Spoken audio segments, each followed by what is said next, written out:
Messieurs les ministres,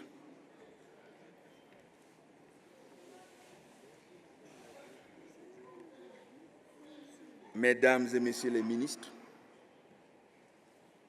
Mesdames et Messieurs les maires et autorités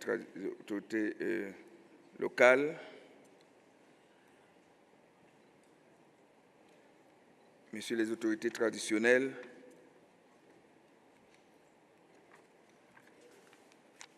nous entamons l'avant-dernière journée de notre sommet, qui s'ouvre aujourd'hui sur ce que nous appelons, dans le cadre d'Africités, les sessions politiques.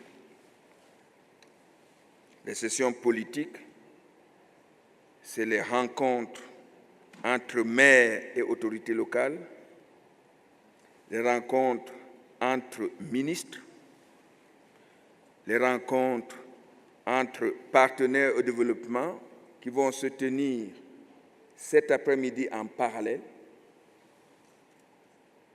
et la rencontre de dialogue tripartite entre ministres, maires et partenaires au développement qui va se tenir demain matin.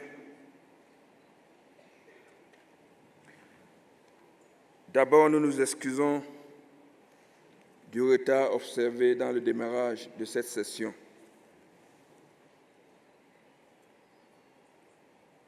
Pour ne pas perdre plus de temps, je vais vous annoncer le déroulement de notre matinée. Nous écouterons l'allocution de bienvenue du maire de Johannesburg, ensuite l'allocution du président de CGLUA, ensuite l'allocution du ministre de la Gouvernance coopérative et des Affaires traditionnelles d'Afrique du Sud, ensuite l'allocution de UNECA, la Commission économique pour l'Afrique, l'allocution de ONU Habitat, l'allocution de la Banque africaine de développement,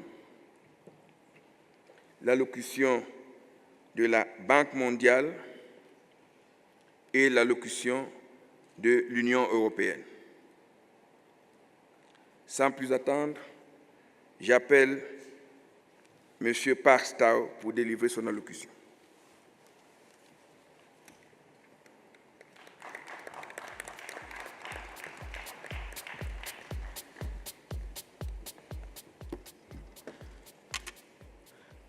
Thank you to our Program Director and Secretary General of UCLGA, Jean-Pierre Longbasse, Honorable Minister of Cooperative Governance and Traditional Affairs, Minister Pravin Gordhan, Honorable Ministers present today, and Deputy Ministers, Your Excellencies, Mr. Khalifa Sall, President of UCLGA, Mr. Kiwa Manu, Director for Social Development at the UN Economic Commission for Africa, Aisa Karibo Kasira, Executive Director, Deputy Executive Director, UN Habitat, Amadou Maru, Director of Transport at the African Development Bank, Eddie Ijas Vanque, Senior Director of the World Bank, Ms. Bento Pais Rosario of the European Commission, President of the South African Local Government Association, Thabo Manyoni, mayors, fellow councillors, distinguished guests and delegates, members of the diplomatic corps, a very good morning to you. We meet here mindful of the contribution organized African local government should make to the realization of the Africa 2063 vision. This vision enjoins us to work towards the Africa we want. To realize this, amongst others, we need to build an integrated continent, politically united and based on the ideals of Pan-Africanism and the vision of Africa's Renaissance. Program Director, over the last few days, we have taken full advantage of this unique platform to discuss and engage with each other, learning from and finding solutions to the varied experiences of urban Africa, from modern slavery to climate change and its impact on corruption, crime, and violence. In this regard, in shaping the outcomes of this summit, we should take note of the various valuable contributions made by community representatives, stakeholders, and our development partners. My brothers and sisters, there are many ties that bind us as Africans. Through history, we learn that before the partition of Africa by European colonialists in the Berlin Conference of 1884 to 1885, there was freedom of movement in Africa with no border restrictions, leading to seamless acculturation and diversity. We all draw inspiration from this history of struggle as we successfully fought against colonialists and neo-colonialists respectively in order to free ourselves from the clutches of colonialism and slavery. That Africans were always unified in their actions was demonstrated in 1963 when our forebears formed the Organization of African Unity, the forerunner of the African Union. We should, in that regard, continue to work together as Africans, irrespective of our countries of origin, be it Ghana, Egypt, Senegal, Botswana, Nigeria, or Morocco, in order to bring about a prosperous Africa.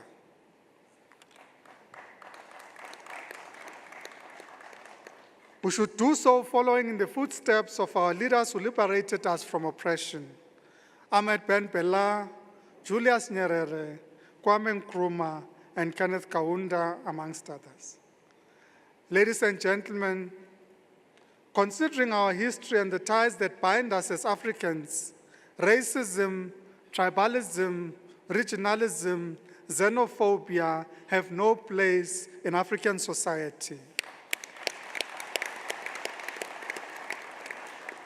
We should therefore strive for peace, stability, and equality in Africa. Guided by democratic principles, we should enable the people we represent to make their own contribution to the development of our continent. Program Director, to build on the work started in Dakar, Senegal, we should focus on building capable institutions and organizations. This political session should ensure that the regions and municipalities assume their rightful role in the implementation of the Sustainable Development Goals. Above all, we should build on the work done by our heads of state and government in defining a vision for Africa. We should ensure that the UCLGA is a true representative of African local government, capable of contributing to Africa's transformation agenda and the realization of Africa's 2063 vision.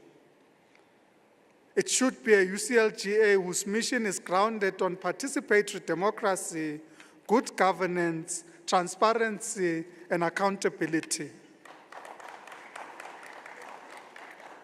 Ladies and gentlemen, once again, I welcome you all to this session and wish you well in the deliberations today. Thank you very much.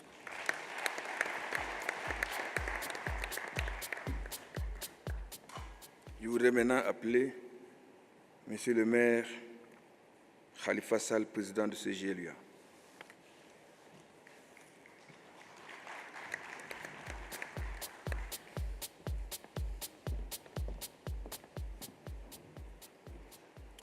Je vous remercie. Monsieur le secrétaire général de CGLUA, Monsieur le ministre de la Gouvernance et des autorités traditionnelles de la République d'Afrique du Sud, Mesdames et Messieurs les ministres, Mesdames et Messieurs les représentants de tous nos partenaires au développement, ONU Habitat, CEA, Banque mondiale, BAD, chers collègues maires, Monsieur le maire de Johannesburg, Monsieur le président de Salga, Mesdames et Messieurs, chers collègues, s'ouvre aujourd'hui le volet le plus important de notre rencontre, la session du dialogue politique. Dialoguer, c'est se parler. Se parler à soi-même, parler aux autres. C'est la raison pour laquelle nous sommes très heureux, Monsieur le ministre, de nous retrouver aujourd'hui avec vous.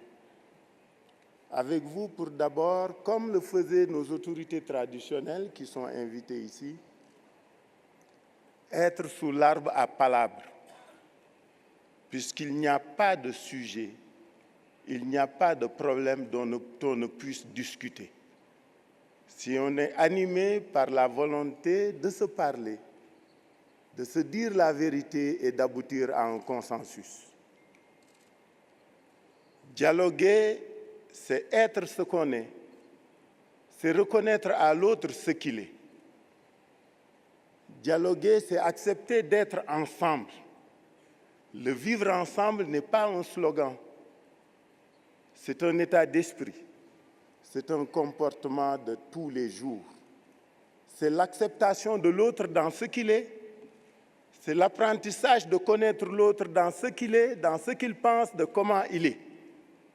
C'est en respectant l'autre, en admettant l'autre, parce qu'on se respecte qu'on pourra discuter avec l'autre. Apprenons dans notre organisation à mieux nous connaître et à accepter de nous parler, dans nos différences et dans nos divergences, et à ce moment-là seulement, nous pourrons parvenir à des consensus. C'est pourquoi ces journées sont essentielles aussi pour notre organisation, qui, à partir de cet après-midi, va trouver les moyens de sa survie. Nous devrions, chacun de nous, faire preuve de dépassement. Ne pas penser à soi, mais penser à tout ce qu'on a fait pour l'instant ensemble, mais surtout ce qui reste à faire, et c'est ça qui est le plus important. Et cela transcende nos ambitions et nos prétentions. C'est la raison pour laquelle la première invite dans le dialogue que nous allons entamer, c'est une invitation à tous les élus, pour que chacun puisse se dire « de moi dépend le devenir de notre organisation ». De moi dépend la pérennité de notre vivre ensemble. De moi dépend l'émergence et la consolidation de la gouvernance locale africaine, puisque c'est de cela qu'il s'agit. Nous ne pouvons pas aujourd'hui prétendre pouvoir discuter avec les ministres, discuter avec les partenaires au développement si nous ne sommes pas capables de nous parler nous-mêmes entre nous. Si nous ne sommes pas capables de nous accorder sur ce que nous avons à faire et sur ce que nous devons faire. C'est pourquoi j'ai espoir que nous saurons trouver les ressorts entre nous pour que nos assises puissent se dérouler et se terminer dans d'excellentes conditions de fraternité et de communion. Messieurs les ministres, Mesdames et Messieurs les ministres, il s'agit aussi dans ce dialogue de voir comment construire la gouvernance locale africaine. Les autorités locales ont conscience de leurs responsabilités. Elles savent ce qu'elles veulent, elles savent où elles veulent aller.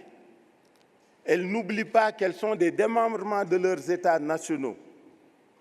Elles savent que c'est par une collaboration, une alliance, une concertation, une entente avec les autorités nationales qu'elles pourront construire une gouvernance locale efficace et efficiente. C'est pourquoi, Monsieur le ministre, il nous faut penser à une forme de collaboration qui permette aux autorités locales d'assumer pleinement leurs responsabilités.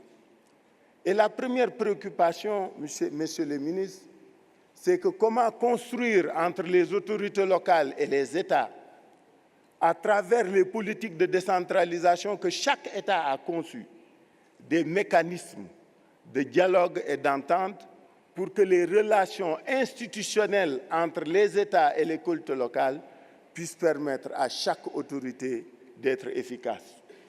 Je pense que l'Afrique, après avoir adopté la charte de la décentralisation, après avoir adopté la haute autorité des cultes locales, doit aujourd'hui se pencher sur la réflexion et la mise en œuvre d'un mécanisme qui permettrait aux États nationaux et aux gouvernements locaux d'avoir une meilleure et la même lecture de la décentralisation, mais surtout de la dévolution des pouvoirs.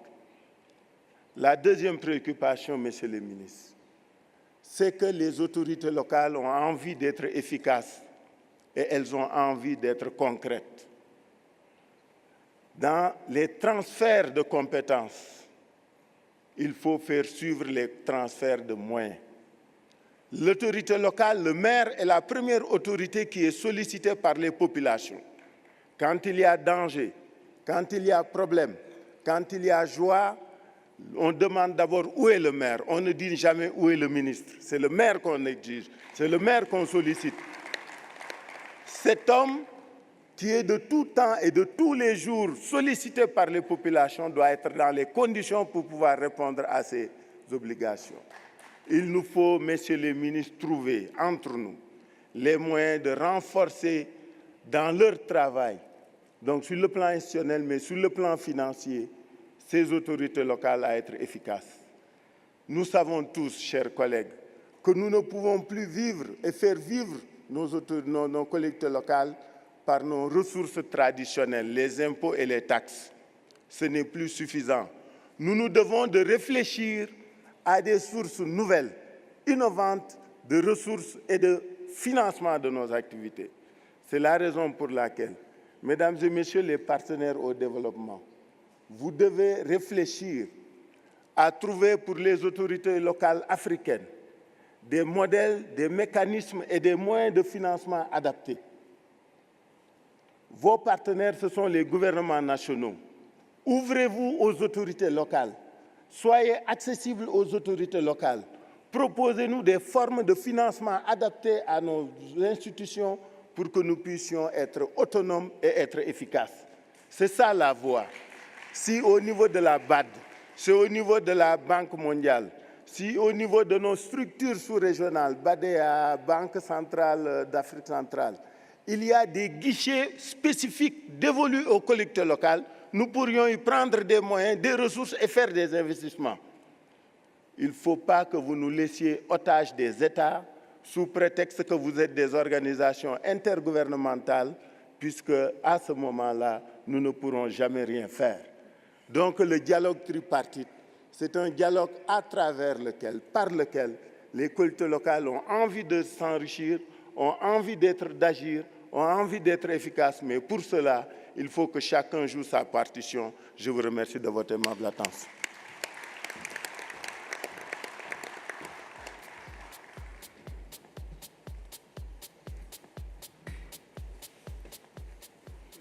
C'est maintenant au tour de Monsieur le ministre Pravin Gordhan de nous donner son allocution.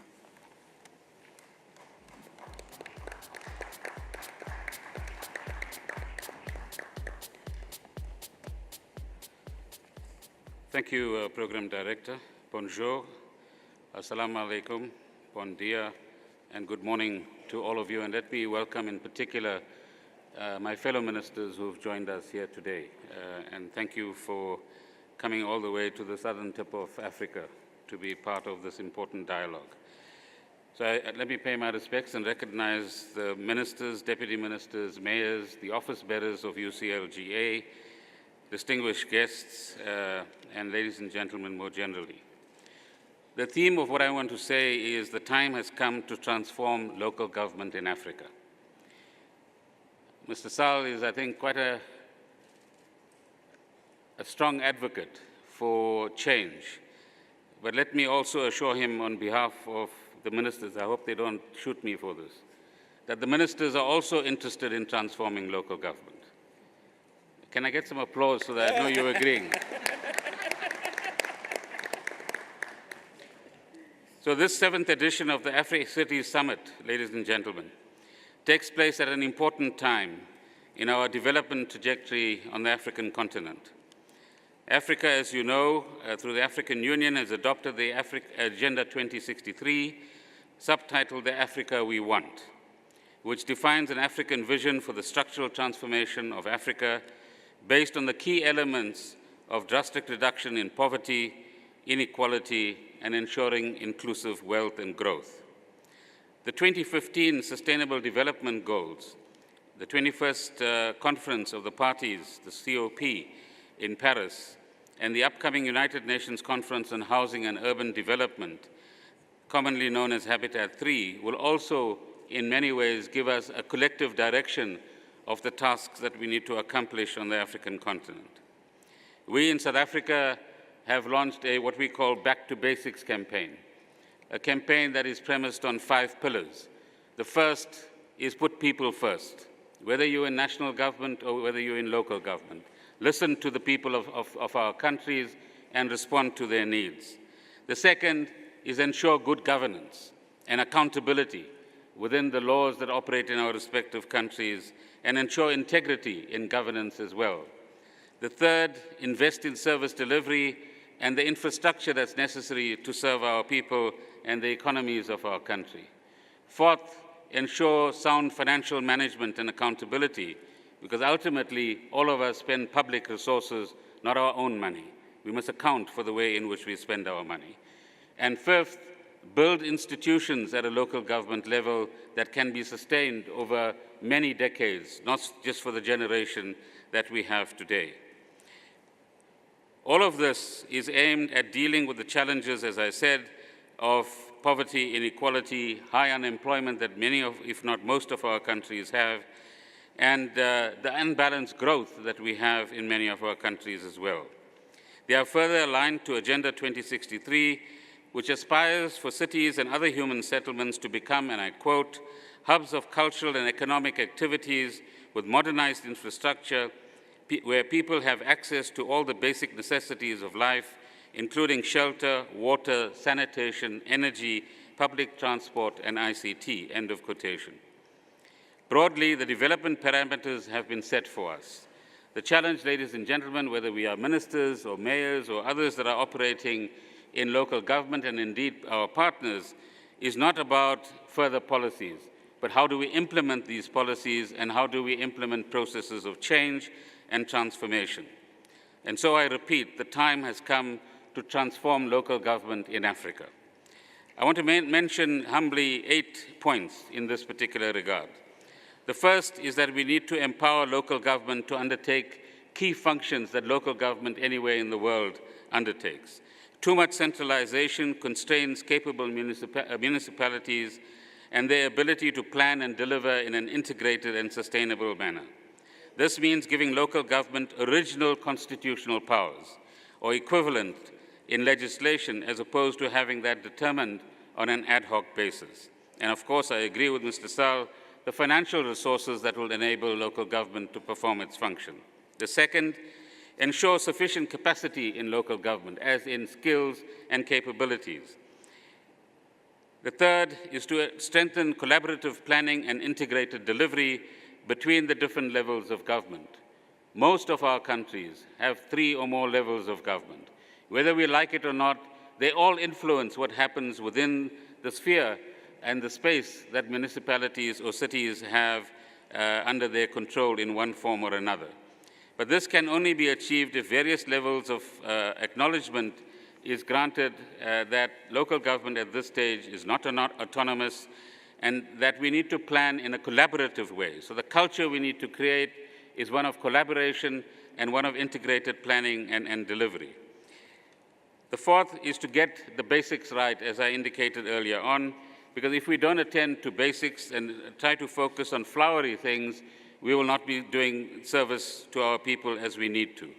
For example, by simply ensuring that there is reliable water provision, that roads are in good condition, that there's quick turnaround times in terms of building applications being approved, and other everyday necessities within a local government environment, we are then able to promote economic development more broadly.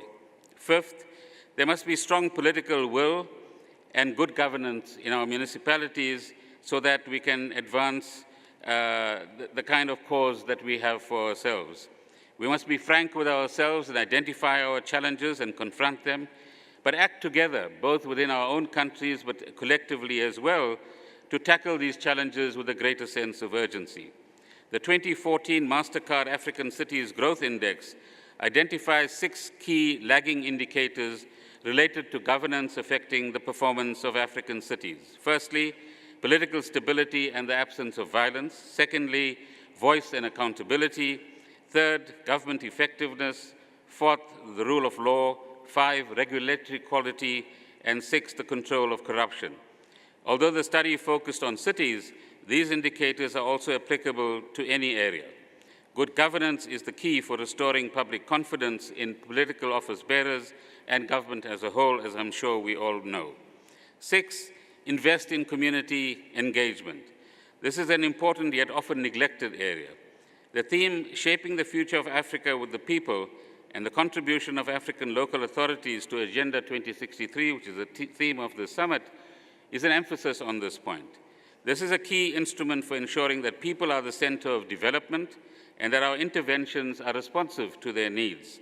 We should therefore create an enabling environment for citizens to participate and shape what happens in their neighborhoods. 7, invest in service delivery and institutional systems to promote social and economic development.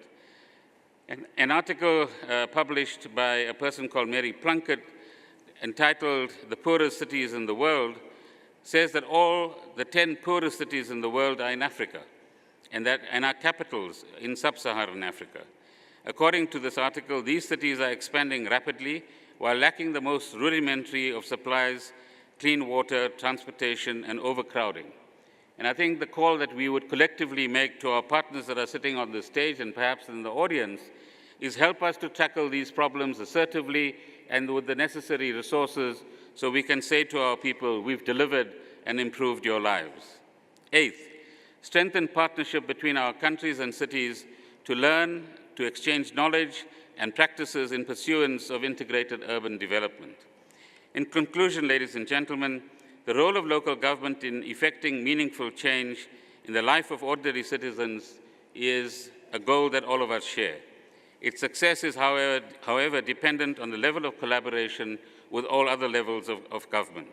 It's therefore important that as ministers and mayors gathered here, we explore concrete ways of strengthening mechanisms for collaborative planning and delivery. And this must be underpinned by a strong governance ethos that will build the confidence of our communities and other stakeholders. So I repeat, the time has come to transform local government in Africa. Thank you.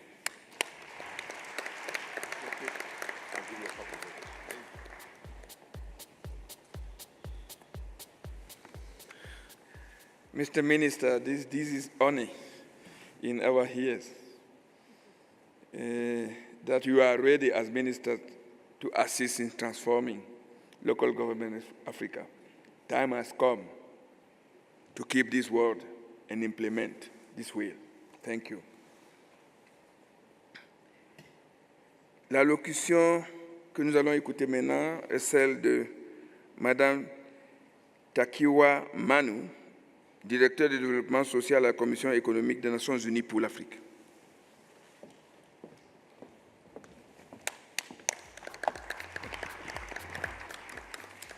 Thank you, Program Director. Good morning. Honorable Minister of Cooperative Governance and Traditional Affairs of South Africa, Mr. Pravin Gordhan, the Executive Mayor of Johannesburg, Mr. Park Stau, the President of UCLGA, Mr. Khalifa Sall, Deputy Executive Director of UN Habitat, my sister Aisha Kirabu Kachira, the Director of Transport, African Development Bank, Mr. Amadou Maru, the representative of the World Bank, Monsieur Dia, Ms. Rosario Bento Pais, representative of the European Commission, distinguished ministers here present, mayors, distinguished guests, ladies and gentlemen. I'm honored to address the official opening of the political segment of the 2015 Africities Summit on behalf of the Executive Secretary of the Economic Commission for Africa, Dr. Carlos Lopez, and convey his warm greetings to all of you.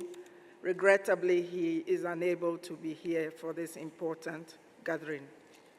Let me start by thanking the City of Johannesburg and the Government of South Africa for the hospitality shown us and the excellent organization of this summit. I also wish to congratulate the organizers of the summit for convening such a diversity of stakeholders and actors to consider the future of Africa's current urban transition, which is inevitable, irreversible, and positive in many respects, as widely underlined at this summit and other regional recent events that have been organized on our continent. It is also inextricably linked to Africa's future prospects for growth and transformation. Distinguished participants, ladies and gentlemen, as we all know, Africa has made remarkable progress in advancing economic and social development in recent years.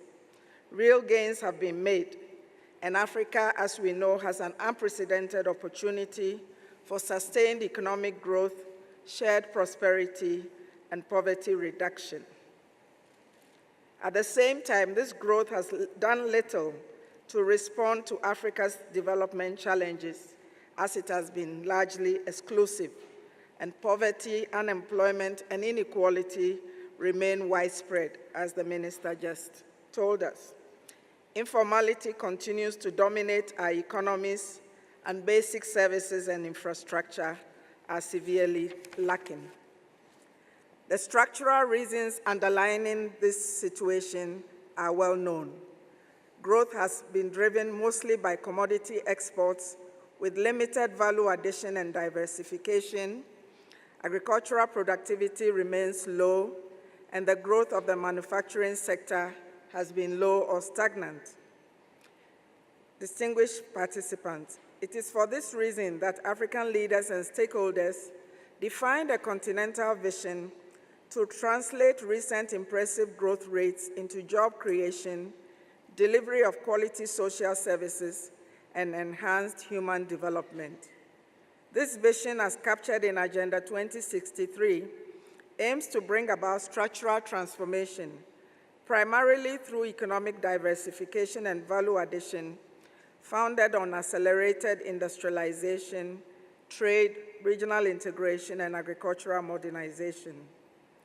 African cities are already important drivers of economic diversification, regional integration, and technological innovation. And indeed, urbanization and industrialization are two sides of the same coin, as urban agglomeration facilitates resource efficiency in industrial production by enabling intra-industry and inter-industry interactions. Yet in Africa, urbanization is taking place in the absence of industrialization. We also know that urbanization is a core foundation for the transformation of Africa's rural economies, as urban centers that are well connected to rural areas are necessary engines to increase rural productivity, incomes, and living standards through agro-processing and value addition. However, these linkages remain weak in Africa. Urbanization is also an important enabler of regional trade and integration. Regional urbanization trends in Africa, including the emergence of city regions, urban corridors, and mega-urban regions are creating new physical and economic reconfigurations that constitute the backbone of regional integration. But more needs to be done. Ladies and gentlemen, urbanization is therefore a cross-cutting mega trend that will affect all aspects of Africa's vision for transformation and is closely linked with the ongoing major demographic shifts currently underway in Africa, including the youth bulge and aging. For this reason, ECA is supporting member states to mainstream urbanization into national and local development planning processes for the transformation of urban areas into engines of growth and development. The objective is to enhance the role of urbanization in the achievement of Agenda 2063. And so the focus of this summit on localizing Agenda 2063 is most timely and critical. Urban development is a core element of Africa's transformation, and the role of local authorities in operationalizing the continental vision is of paramount importance.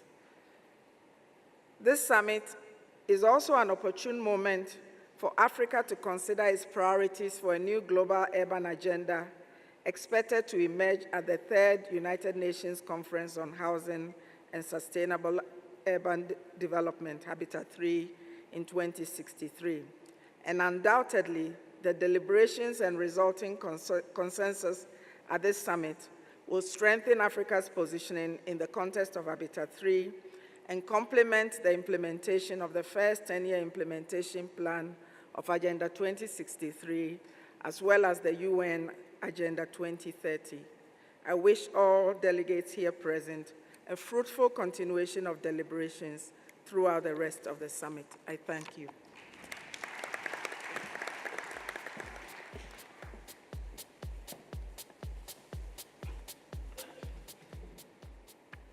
Je voudrais maintenant appeler ma sœur, Aïcha Kirabo, directrice exécutive adjointe de ONU Habitat.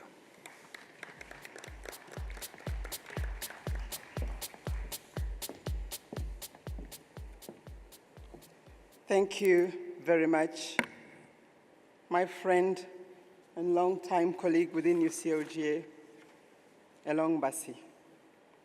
Honorable Minister of Cooperative Governance and Traditional Affairs, South Africa, distinguished ministers and deputy ministers here present, Honorable Worship Executive Mayor of Joburg, Tao Parks, President of UCLGA, Mayor Khalifa, Mayor of Dhaka, Secretary General of UCLGA, Elong Bassi, distinguished colleagues from the UN family and other development partners here present, distinguished mayors serving our continent in the most demanding positions that you hold, we are very delighted and honored to have you with us under this umbrella of Africities. Ladies and gentlemen, good morning to you all.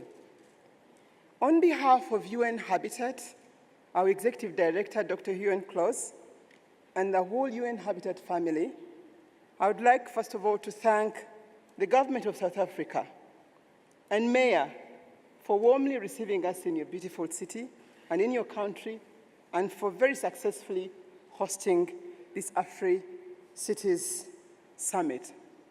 I have been a family member of Africities and UCLGA for some years, for over 10 years, and I have walked a path that gives me a sense of pride and that satisfaction, and I wanted just to briefly maybe share that with you.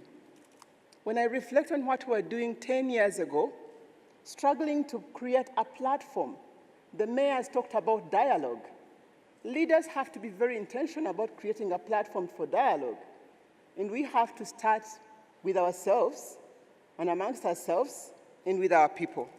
It's been not a very easy journey, but I can see certainly for sure that it's been highly commendable, and I want to thank the leaders of UCLGA and the sister agencies at regional and national level, SALGA from here, many others that provide the platform to empower local government leaders to exchange views and do a reflective analysis on how best to serve this continent at the local government level. I want also to congratulate the mayors in the great job that they're doing, which many times may even pass unnoticed. I think Mayor Khalifa said that when there's a crisis, the mayor is tasked to give an answer. And when the mayor succeeds, it's like you're expected to succeed. But when things go wrong, it's the mayor who is put in the line of fire. I think when we are here, let's take a step back and say, why don't we give ourselves an applause? And why don't we congratulate the mayors for having done so much with not so much resources and capital? And that really is something that we take very seriously. In today's intervention, and for the last few days I've been here with colleagues from UN Habitat and the other development partners, I want to highlight 3 key things that I've seen, which define, when we talk about dialogue, what should we be looking for. First and foremost, I would like to congratulate the participation and the level of diversity in participation across the different sections wherever we have been. And I feel a sense of ownership, right from the Slum Dwellers International to the youth, to women, people not coming in demanding for positions, they're coming in taking a leadership role and wanting to be part and parcel of their problem solving. Thank you very much, Minister. You spoke on behalf of the other ministers to confirm that central government is willing to support local government. I think that is the spirit that we've been looking for in the United Voice of Africa to support this continent, to transform urbanization into the source of socioeconomic transformation that it is capable of being. So we are very honored and delighted as UN Habitat, and I'm sure as the UN with my colleagues. I wanted to also highlight the other point that has been raised a number of times. Do we have the space to dialogue? Can we influence policy? Do we have the power to dialogue, make decisions that will transform our people and our continent sustainably? I would like to say with a very powerful affirmative voice that I do believe we have it in what the member states have endorsed in form of the Sustainable Development Agenda 2030. And in that agenda, what we have been saying, and the more we keep on approaching you, is that it's no longer a North-South issue, it's a partnership issue. And we're very delighted that we are not looking at Africa and urbanization as a problem. We have goal number 11 that you chose that indicates that if we can lead effectively sustainable urbanization and human settlements, we can actually, as part of the overall agenda, achieve sustainable development.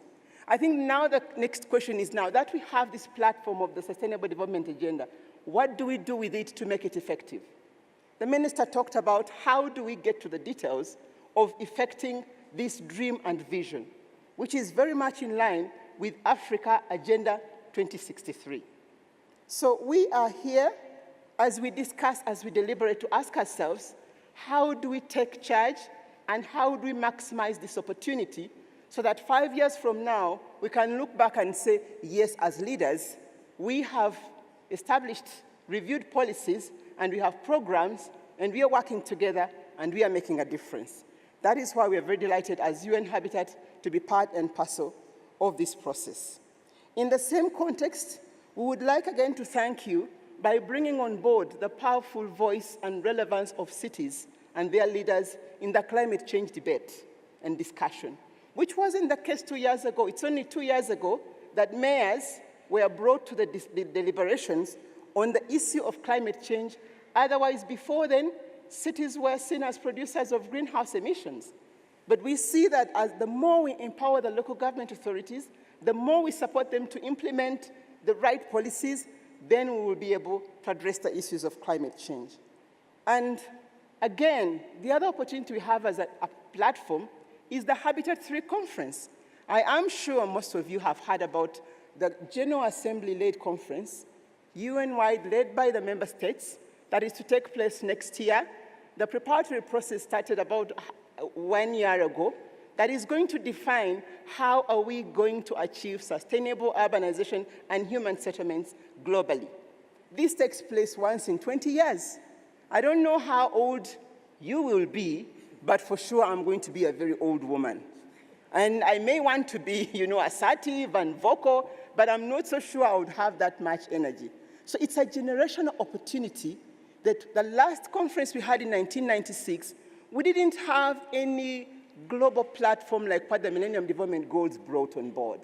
It is the first time that we have got the commonness of purpose of a sustainable development agenda, and soon after, we follow through with Habitat 3. I'm again appealing and calling upon local government authorities and their platforms to take advantage of this, and we are happy to work with you so that we can establish and support the relevant policies to be put in place. I want to commend the work that has been done by the African Union with the heads of state of the African continent, because Africa is the only continent that has given political direction to the preparatory process of Habitat 3. Today, there is an African position paper on what is expected of the UN and the development family as to what Africa needs, and aligning it very well with Africa 2063.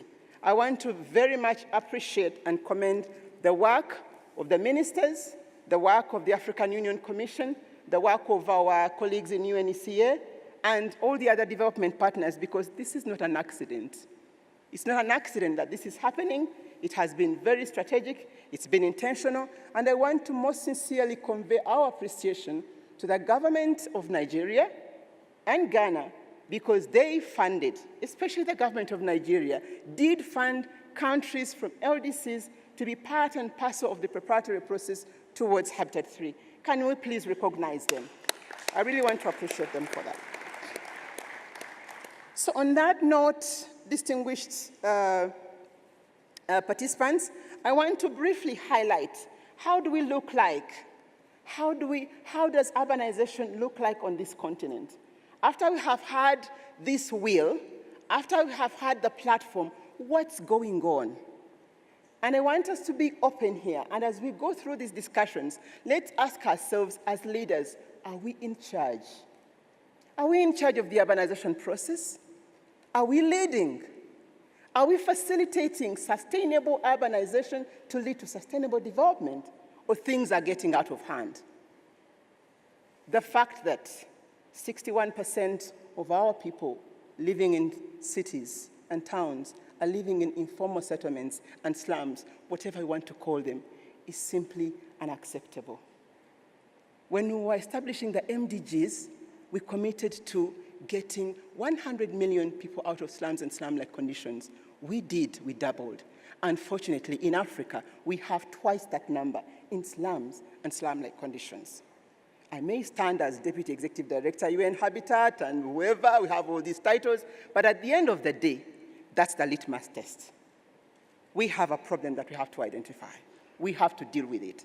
And I want to again challenge my colleagues, the mayors, how when we talk about dialogue, I like the example of sitting under the tree, and that's what it's African, because that's what we did in Rwanda.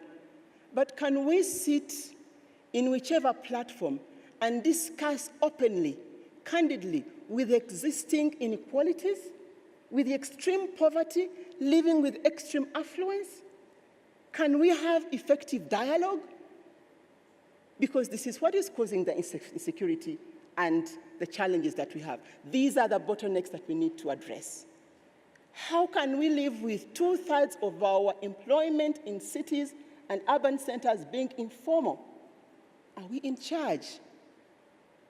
And how can we ensure that the people that we have tasked to take on these responsibilities, local governments and mayors with the institutions, can be empowered to address that task?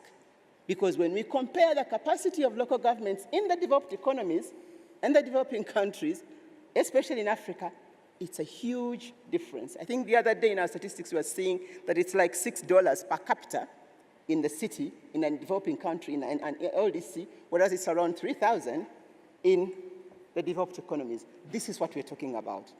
So we need to know the challenges that lie ahead of us and yet not get overwhelmed, because within urbanization is the answer if we can take charge and lead the process. Finally, we believe that as UN Habitat, together with the UN as a family, because what the new agenda, 2030 agenda, has brought on board is that it has to be an integrated process. We have to listen to member states, and we have to strengthen our capacity at national and subnational level. In terms of proposing what we'd like to do with you as UN Habitat, first and foremost, we would like to simplify and demystify what we mean by 2030 agenda. What do we mean by goal number 11? Where do we stand in terms of a baseline? Can we do a data analysis to know this is where we stand in Joburg, this is where we stand in Accra, this is where we stand in Dakar, so that we can do a holistic, very critical diagnostic. And then from there, establish clear ways forward. So we have got normative packages to do that we do believe will help leaders, especially mayors who have got short terms in office, to be able to communicate and transform their cities in a much more tangible manner, because we know that the capacity to do research, to have statistics, to have baseline is not something that is very easily accessible to most cities. We have national statistics. National statistics don't indicate the differences at subnational level. And so we look forward to you taking advantage of this, taking charge of that, and we are more than happy to support you in every way possible. Secondly, on the same board, we would like to network and do a comparative analysis. And on this note, I want to thank the mayors who are here, who have invested time in serving their people, but also connecting and bringing Africa on the global stage. Mayor Tao and Mayor Khalifa, I want to specifically thank you. I've been to several conferences globally. These men are there present or by video conference, but they're putting the mark of Africa on the global agenda. And that is the best way we really can enhance our investment opportunity. We can identify our challenges, but we can speak about it with a level of authority. Because today, the economic growth that we have in Africa is a powerful transformative tool that we can transform into jobs, that we can transform into the strengthening of our overall economies, but we must use the platforms that we have been given. I won't dwell so much on the programmatic or the substantive products that we have, which we've been working with you. For instance, the participatory system upgrading, which is going to be tripled in amount. For instance, the issues of governance on land. We need to touch the root causes of the challenges that we have and not call them overall general governance. We are talking about the right to dignity, to have access inclusively to land, security of tenure in this fast urbanizing world. And we know that there are tools and products that can help us do that. So once we once we enable our people to have security of their property and support them to plan better for their cities and support them to network and partner together for investment, then we'll have done it. It hurts me. I reflect upon what I used to do when I was mayor of Kigali. And because of the international pressures, I would spend a lot much more time planning to attract international investors than organizing my own local investors. Until when I realized, no, this is not going to work. How much time do we, in this dialogue, when do we dialogue about creating jobs and liberating our people to be part and parcel of the development agenda of our cities? We believe it is doable.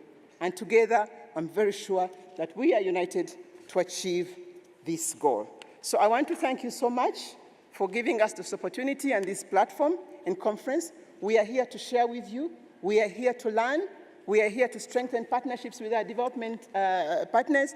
And we really look forward towards great deliberations. Thank you very much for your kind attention.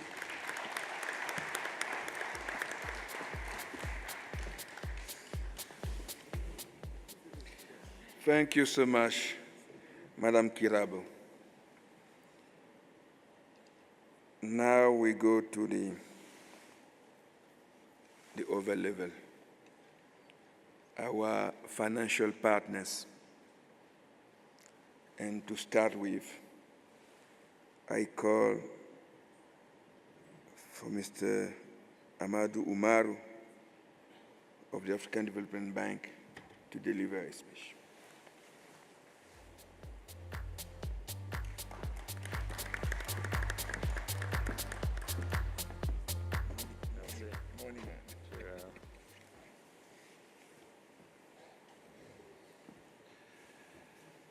Good morning.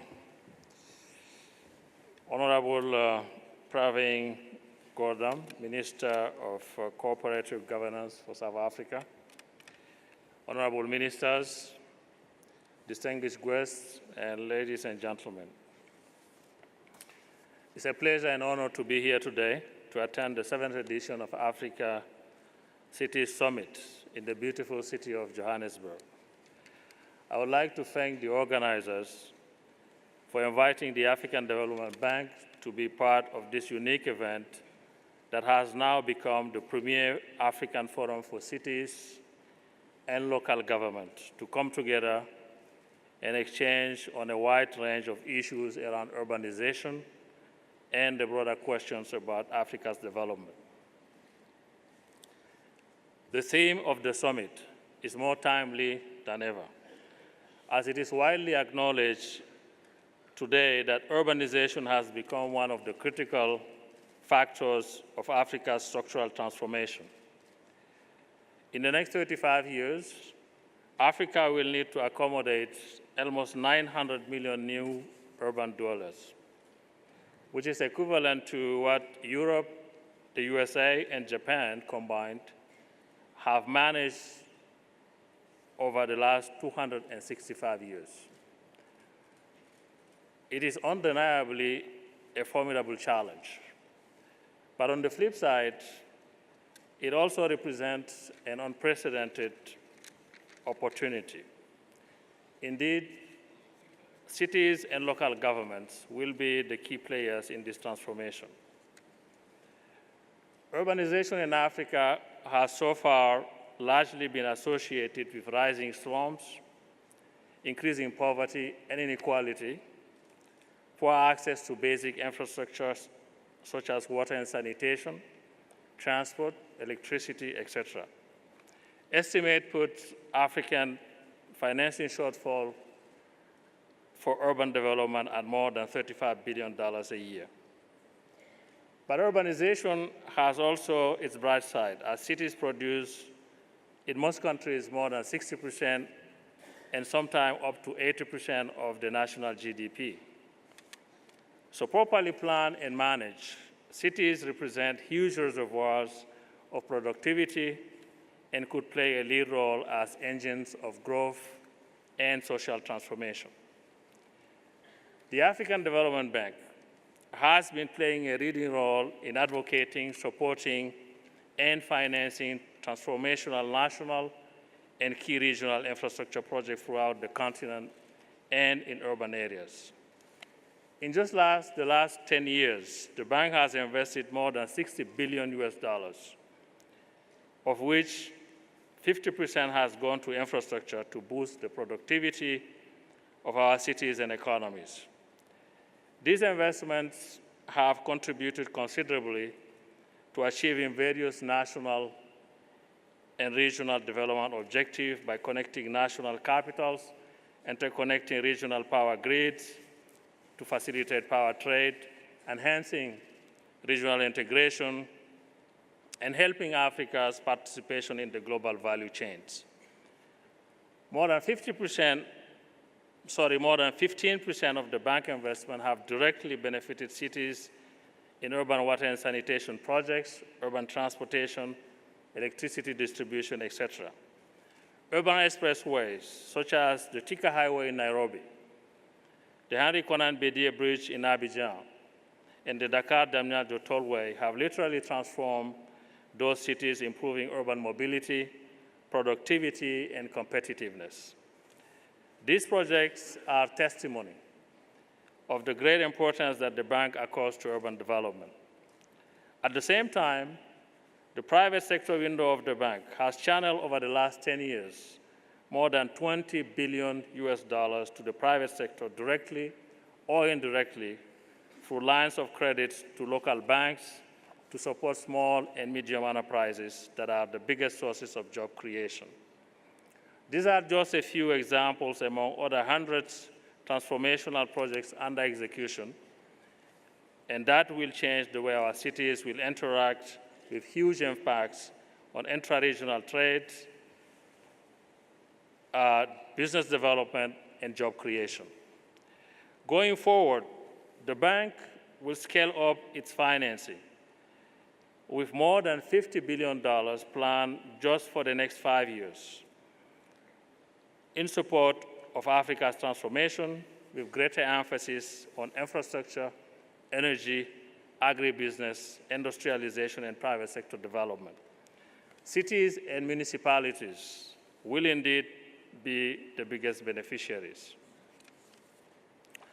Regarding urban development, in particular, the bank is currently putting in place an urban and municipal development fund, specifically dedicated in providing technical assistance to support cities and municipalities. Sovereign lending instruments to cater for the needs of credit-worthy municipalities are also under consideration. We need to recognize, however, that the contribution of the bank and other development partners will never be enough. The financing needs remains huge, and ODA alone is not sufficient to fill the gap, and we need to devise more innovative approaches. But the challenge is not only financial. Without appropriate policy reforms, no amount of resources will be enough to fix Africa's urban problems. Some of the key issues requiring urgent attention include: 1, the need to provide clarity in the respective roles of national and local government. In many countries, this represents an intractable institutional gridlock. Second, the need to strengthen the technical and managerial capacity of local governments with the support of national governments and development partners. Third, the need to devolve greater fiscal capacity to local governments, which is commensurate with their responsibility under decentralization. Fourth, the need for greater partnership with the private sector and more innovative and market-based solutions to mobilize financing. This summit provides us with an excellent platform for knowledge sharing and discussions between policymakers, government officials, private sector executives, local governments, NGOs, development partners on issues affecting Africa's development. It will help us collectively shape future policies and programs for developing sustainable and livable cities for our communities. Let me conclude my remarks by reaffirming the commitment of the African Development Bank Group to continue to play the lead role in Africa's development and transformation and in supporting cities and local government. Thank you for your attention.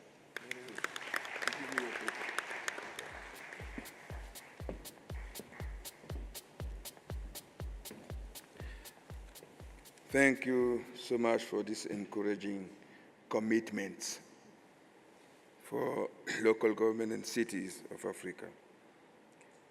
Now, I call on the stage Mr. Dia Idrissa, who is the practice manager for Africa, representing the World Bank, and replacing Mr. Edie Vasquez. Mr. Dia.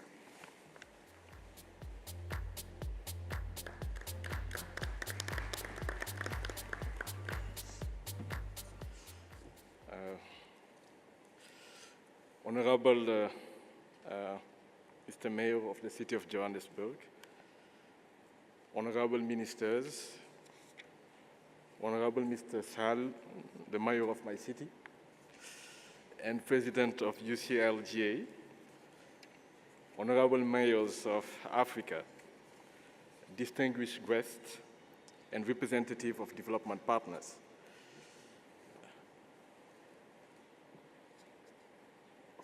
Mr. Elong Bassi, Executive Secretary of UCLGA, organizer of this great event, We would like to congratulate, on behalf of the World Bank Group,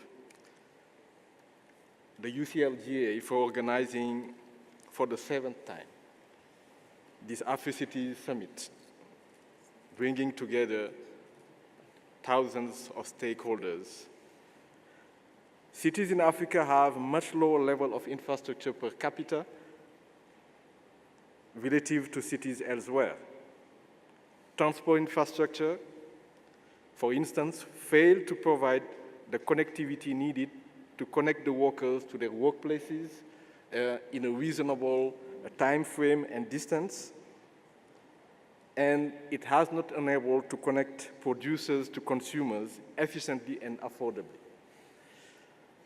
Shanties and slums are still pervasive in Africa and in the center of many cities, and large share of urban population do not have access to wage jobs. What are the solutions to these multiple problems?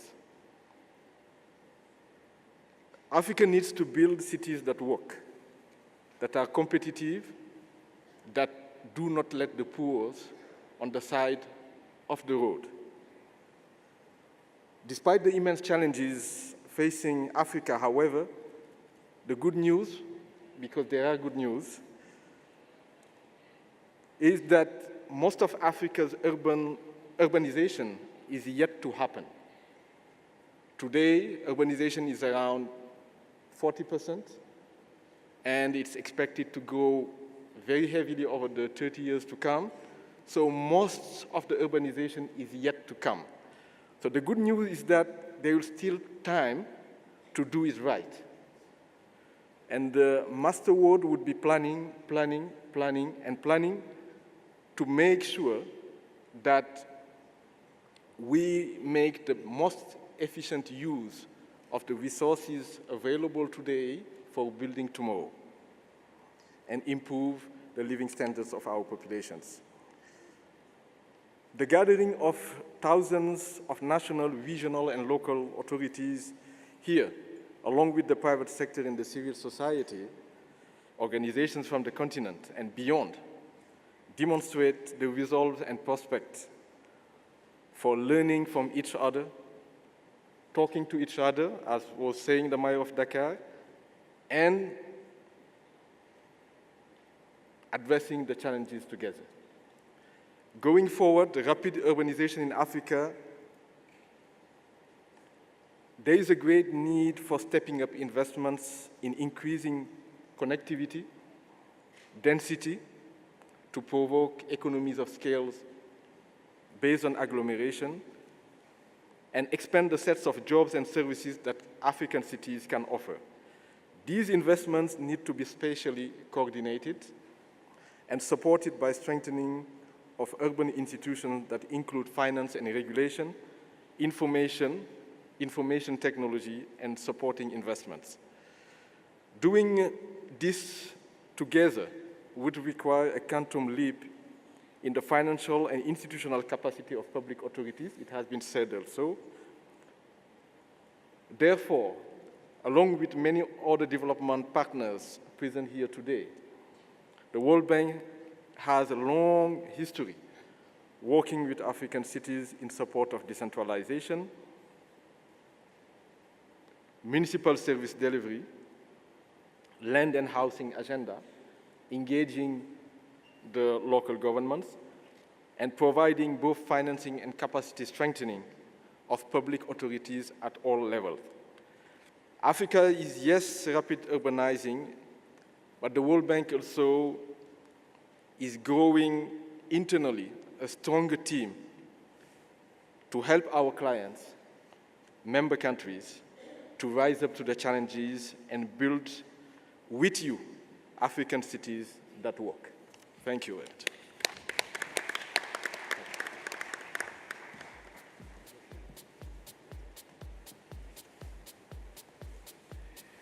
Now we're having our last speaker, which is Madame Bento Pais Rosario from the European Commission.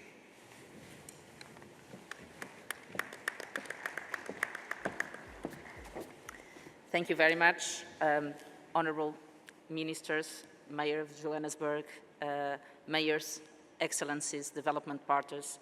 Ladies and gentlemen, it is a great honor for me to be here today on behalf of the European Union to participate in this major event, which I'm very impressed for the last days.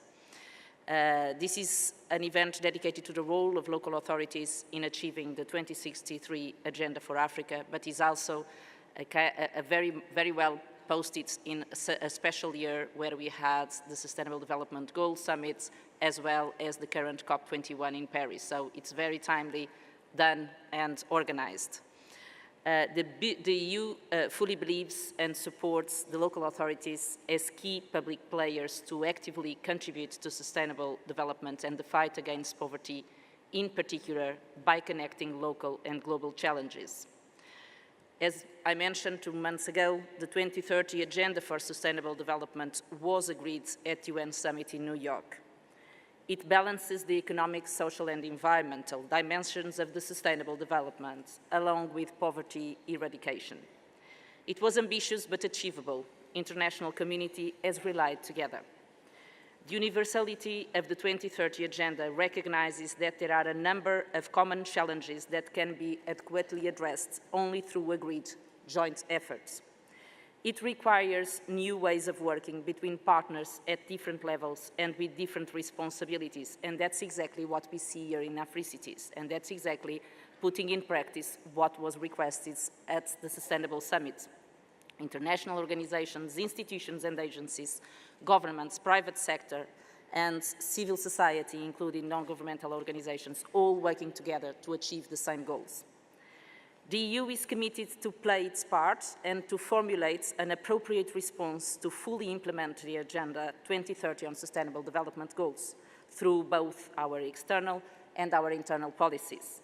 We have already set for next year a new communication on next steps for a sustainable European future, which will set the EU's approach beyond 2020, taking account of the internal and the external implementation of the Sustainable Development Goals. So the work has started already, and this is part of my work also, to contribute to that. We need to engage in a broad dialogue on the implications of the adoption of the new agenda for EU policies in general and on international cooperation and development policy in particular. We need a public consultation open to all, as well as engagement with a broad range of stakeholders. Local authorities can have a strong role in improving the Sustainable Development Goals implementation, in particular on goals 1, 2, 5, 6, 7, 8, 9, 11, 12, 13, 16, meaning 11 out of 17 goals. These goals are all strongly interconnected, and local authorities can have a genuine added value in terms of both sustainable development implementation and translation of national policies into local actions. In total, local authorities have a key role to play in reaching 65% of the 169 targets, meaning 110 targets in total to be implemented by local authorities. Therefore, localizing the Sustainable Development Goals is a key element to their effective implementation. It emphasizes the effective implementation of the new goals will ultimately depend on the active involvement of all relevant local actors, the public sector and private sector, as well as the civil society. This week, on the 4th of December, at the UN Framework Conference on Climate Change in Paris, the locally elected official summit will take place. It will gather 1,000 mayors from all over the world and address major climate initiatives supported by local and subnational governments to ensure that the voices of local leaders are heard. Next year, as it was already mentioned by the previous speakers, there will be the UN Habitat Conference. There will be a great opportunity to discuss on new policies and strategies with a view to shaping a new global urban agenda where the voices of local authorities need to be heard. It is only, therefore, by working together in a more coordinated and comprehensive manner that we will be able to deal with the many challenges that the world faces and deliver a sustainable, prosperous, and fair future for everyone. Talking about what we have been doing for the role of the local authorities. In 2013, the European Union strengthened its support to local authorities through its communication called Empowering Local Authorities in Partner Countries to Enhance Governance and More Effective Development Outcomes. The EU committed to develop a strategic engagement where the political recognition of local authorities goes along with a technical and structural partnership based on an enhanced dialogue with local authorities, both at country and network levels.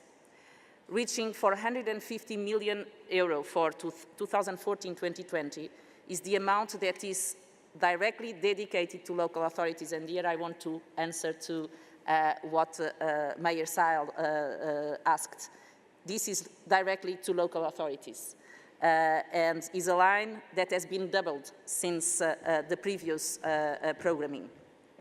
Under bilateral cooperation, decentralization also supports to local development and local government represents approximately €1.7 billion in the present financial framework, which is always for 7 years. From this period is 2014-2020, as I refer. Africa is our main partner, and it remains a priority for us to strengthen our dialogue with African local authorities at different levels. We have three. The first one is through the African-EU partnership. We promote the Pan-African dimension and support local authorities in their dialogue at the Pan-Africa level. The second is the bilateral cooperation, where we support our partner governments' national public policies while advocating for the local scale to be involved.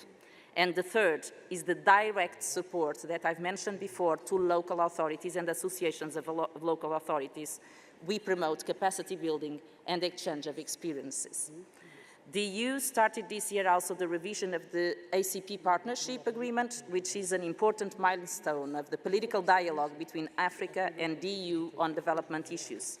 The renewed agreement will enter into force in 2020, and one of our goals is to advocate for an ambitious and inclusive agreement where local authorities will appear as important actors in the development process.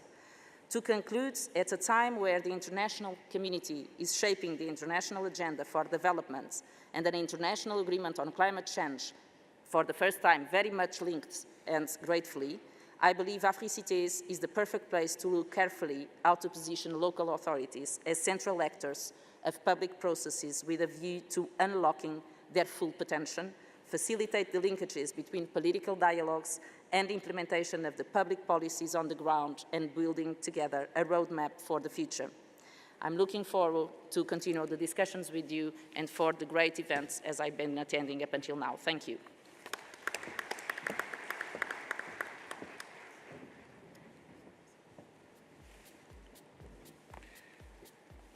Thank you so much. Well, in the program, we were supposed to have a coffee break. I propose that you have it. But then, why don't we shorten it to 15 minutes so that latest by 11, we resume here. 12, you see? 12, we resume here for women voices. So please prompt 12 here. Thank you. Thank you so much, the panel.